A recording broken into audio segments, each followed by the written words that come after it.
Hello बच्चों, आपका स्वागत है एक बार फिर से कमलेश सर केमिस्ट्री धमाका में। आइए हम पढ़ेंगे क्या अभी अभी 2026 में 31 जनवरी से फॉर्म भरे जा रहे हैं और 2 मार्च तक फॉर्म भरे जाने थे। डेट बढ़ाई गई 9 मार्च तक, तो सभी बच्चे फॉर्म को भर चुके होंगे। आइए, कुछ बच्चों ने कहा कि सर इस बार तैयारी जो है, जो भी आप कराइए उसको थोड़ा सा डिटेल में। तो आइए, तो सिलेबस में हम साइंस को पढ़ेंगे। साइंस से पहले हम फिजिक्स में प्रकाश को लेते हैं, प्रकाश को डिटेल में समझते हैं। बच्चों ने कहा कि सर थोड़ा डिटेल लेकर के चलिए, प्रश्न केवल मत कराइए। तो आइए हम उसके आधार पर चलते हैं। तो फॉर्म सभी बच्चे भर लिए होंगे, अब आकर के तैयारी करें। तो सबसे पहले हम फिजिक्स में प्रकाश को क्या करेंगे आज समझेंगे। क्या है प्रकाश? प्रकाश क्या है? प्रकाश ऊर्जा का वह स्रोत है जो जिससे हमें कोई वस्तु क्या होती है, दिखाई देती है। प्रकाश की उपस्थिति में ही कोई वस्तु में क्या होती है, दिखती है। जैसे ये कोई वस्तु है, यहाँ पर ये दिखेगा कब? अगर हम देखना चाहें तो दिखेगा कब? जब इस पर कोई प्रकाश पड़ेगा, और प्रकाश जब पड़ेगा तो प्रकाश परावर्तित होकर के हमारी आंख तक आएगा, तब ये हमें क्या होगा, दिखाई देगा। अगर यहाँ पर अंधेरा कर दिया जाए तो क्या ये वस्तु दिखाई देगी? नहीं दिखाई देगी। यानी कि प्रकाश एक ऊर्जा का स्रोत है जो हमारी दृष्टि को क्या करती है, जागृत करती है, जिससे हमें वस्तु क्या कर सकते हैं, देख सकते हैं। आइए बढ़ते हैं। प्रकाश को समझने के लिए प्रकाश जो मुख्य मुख्य केंद्र हैं, जो मुख्य मुख्य बातें हैं, उन्हीं को हम क्या करेंगे, बताएंगे। तो आइए हम बात करते हैं प्रकाश क्या है, वो बात कर लिए। अब बात करते हैं प्रकाशिक माध्यम। क्या? प्रकाशिक माध्यम। प्रकाशिक माध्यम क्या है? प्रकाश जिन माध्यमों में से होकर के गुजरता है उसको हम क्या कहते हैं, प्रकाशिक माध्यम। कई प्रकार का माध्यम हो सकता है, ठोस, द्रव, गैस, कुछ भी हो सकता है। तो इस तरीके से आधार पर 3 प्रकार के प्रकाशिक माध्यम हमारे पास हैं। पहला क्या है? पारदर्शक।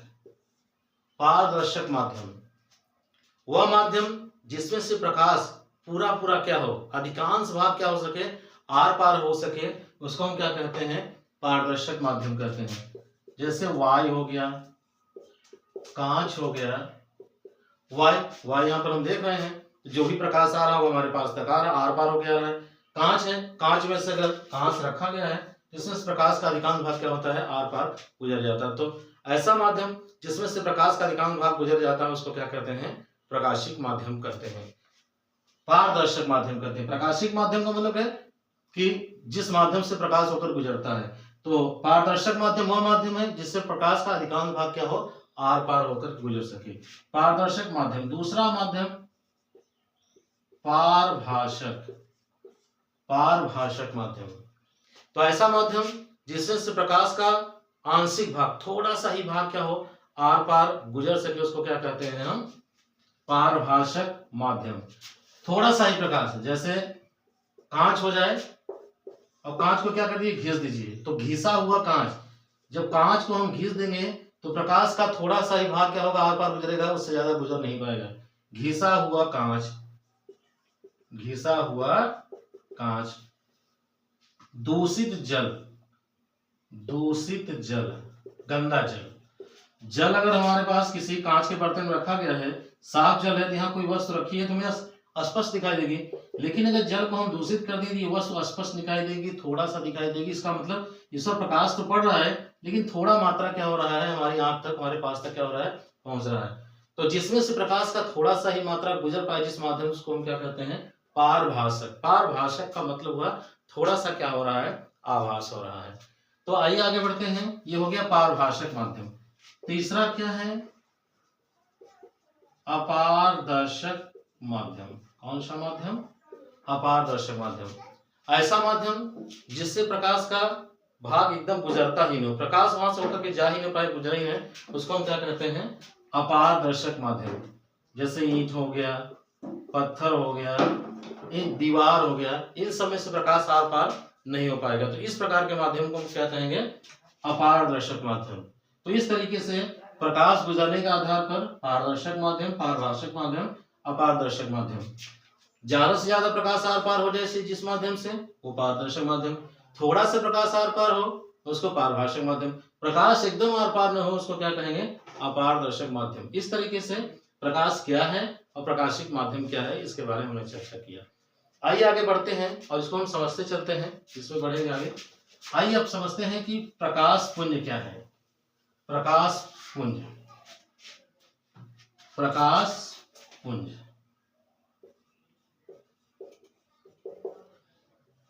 प्रकाश पुंज।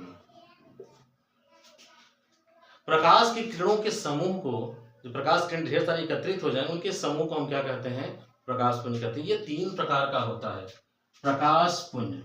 प्रकाश किरण क्या है, जब किसी समान माध्यम में प्रकाश की किरणों के पथ को क्या कहते हैं, प्रकाश किरण कहते हैं। ये तो कोई समान माध्यम मान लेते वायु है और इस तरीके से चल रही किरणें, जिसको क्या कहें, प्रकाश की किरण कहेंगे। अब ढेर सारी किरणें अगर एकत्रित हो जाएंगी, इसी को हम क्या कहेंगे, प्रकाश पुंज कहेंगे। प्रकाश पुंज 3 प्रकार का होता है। आइए इसको समझते हैं। पहला क्या है, अभिसारी प्रकाश पुंज। कौन सा, अभिसारी प्रकाश पुंज। जब प्रकाश की समस्त किरणें एक ही बिंदु पर, एक ही जगह पर एकत्रित होती हो, उसको हम क्या कहते हैं, प्रकाश पुंज कहते हैं। देखिए आइए यहाँ पर मान लेते हैं, ये इस तरीके से कोई प्रकाश किरण यहाँ पर ऐसे एक जगह पर क्या हो रही है, एकत्रित हो रही है। प्रकाश किरणें एक जगह पर अगर एकत्रित हो रही हैं तो इस प्रकार की प्रकाश किरणों के समूह को क्या कहेंगे, अभिसारी प्रकाश पुंज।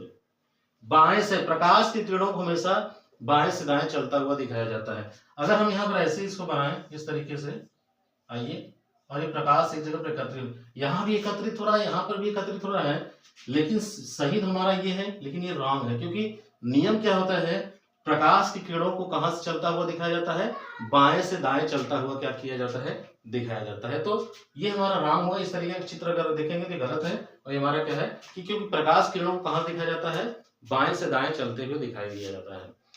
तो जब प्रकाश की सभी किरणें एक जगह पर एकत्रित हो, उसको क्या कहेंगे, अभिसारी प्रकाश पुंज कहेंगे।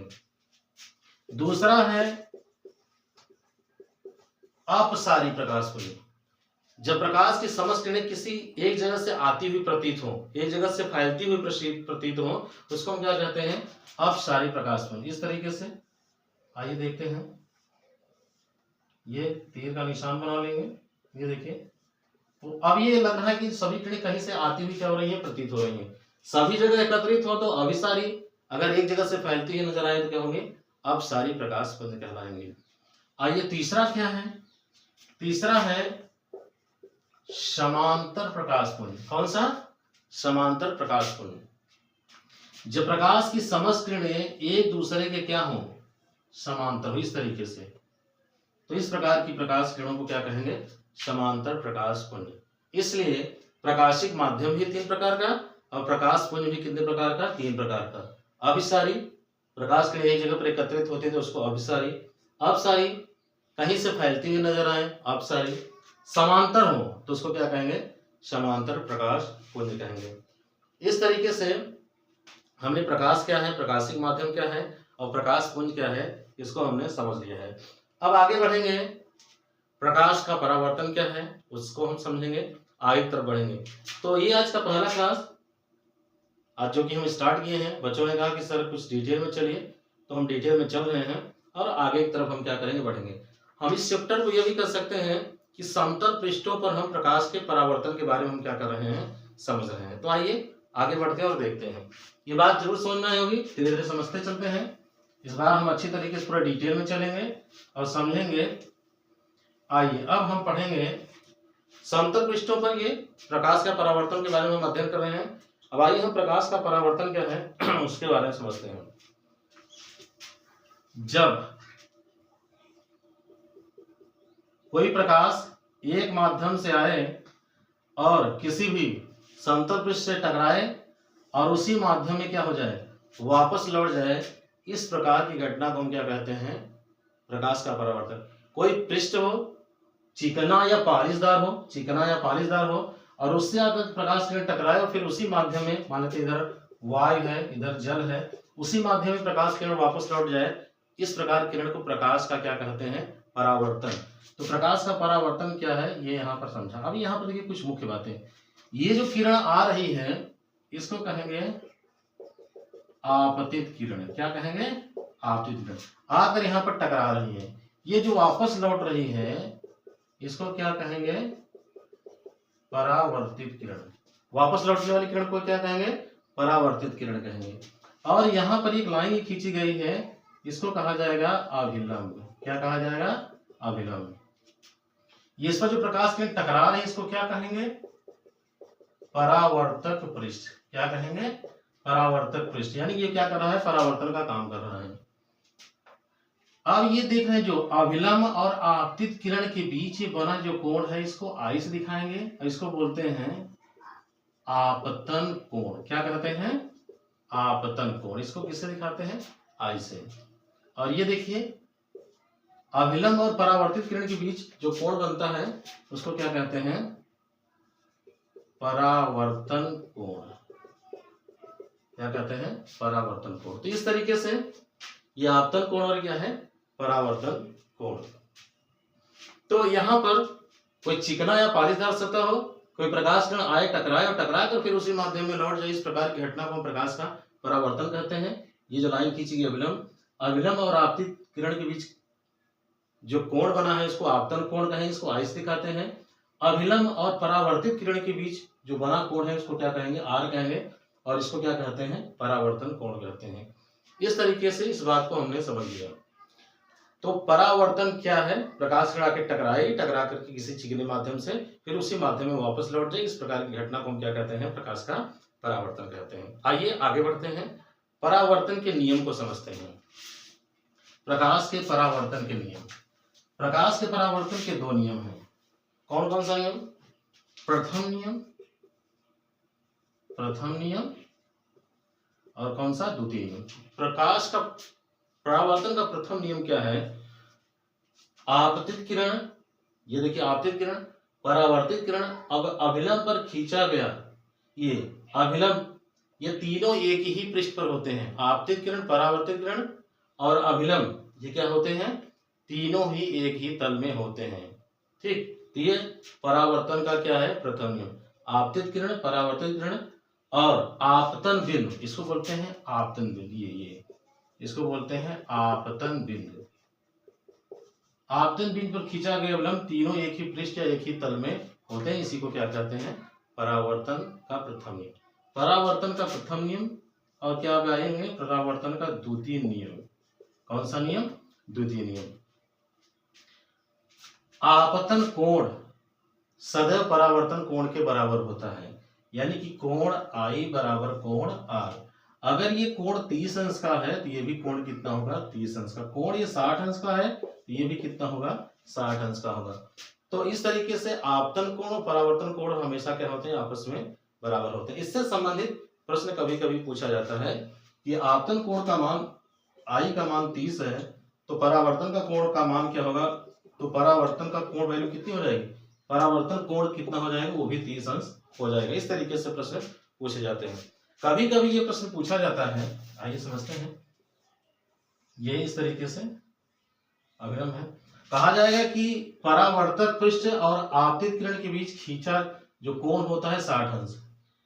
ये परावर्तक पृष्ठ है और आपतित किरण के बीच में कोण कितना है? 60 अंश। तो पूछा जाएगा ये परावर्तन कोण कितना है? यदि ये 60 है, ये कितना हो? क्योंकि ये देख रहे हैं कितना है? 90 है और ये कितना है? 60 है, ये कितना हो जाएगा? 30। यानी आई की वैल्यू कितनी हो जाएगी? 30। तो आर की वैल्यू कितनी हो जाएगी? 30। ये ध्यान में रखेंगे, अगर आई का मान दे रहा है 30 तो आर का मान 30 हो जाएगा। लेकिन इससे कह रहा है कि पृष्ठ और आपतित किरण के बीच में कोण 60 अंश है तो परावर्तन कोण कितना होगा? तो ये ध्यान में रखना है सवाल करते समय। तो इस तरीके से ये पूरा कितना होगा? 90। अगर ये 60 दिया तो ये 30 होगा, तो ये भी कितना हो जाएगा? परावर्तन के नियम से 30 हो जाएगा। इस तरीके से ये कुछ महत्वपूर्ण बातें प्रकाश से संबंधित हमने बताया, आपको जरूर समझना होगा। हम प्रकाश स्टार्ट किए हैं जिसमें हमने आपको ये सब बातें बताई और हम समतल पृष्ठ पर प्रकाश का क्या कर रहे हैं? परावर्तन। तो अगली वाले क्लास में हम पढ़ेंगे दर्पण, समतल दर्पण, उससे प्रकाश का परावर्तन कैसे होगा, फिर गोलीय दर्पण, उससे प्रकाश का परावर्तन कैसे होता है और उसमें कौन कौन से नियम लगेंगे, क्या होंगे, उन सब के बारे में हम अगले वाले क्लास में करेंगे। तो सभी बच्चे फॉर्म भर चुके होंगे इस बार 2026, जो कि 31 जनवरी से फॉर्म भरे जा रहे थे और अभी 2 मार्च तक भरे गए। डेट 9 मार्च तक बढ़ा गया है। सभी बच्चे फॉर्म भर लिए होंगे और कुछ बच्चों ने कहा कि सर क्लास स्टार्ट करिए और डिटेल में चलिए। तो इस बार हम डिटेल में चल रहे हैं, तो ये क्लास निश्चित रूप से आपको समझ में आएगा। अच्छा लगा हो तो लाइक, सब्सक्राइब, शेयर और कमेंट जरूर करें।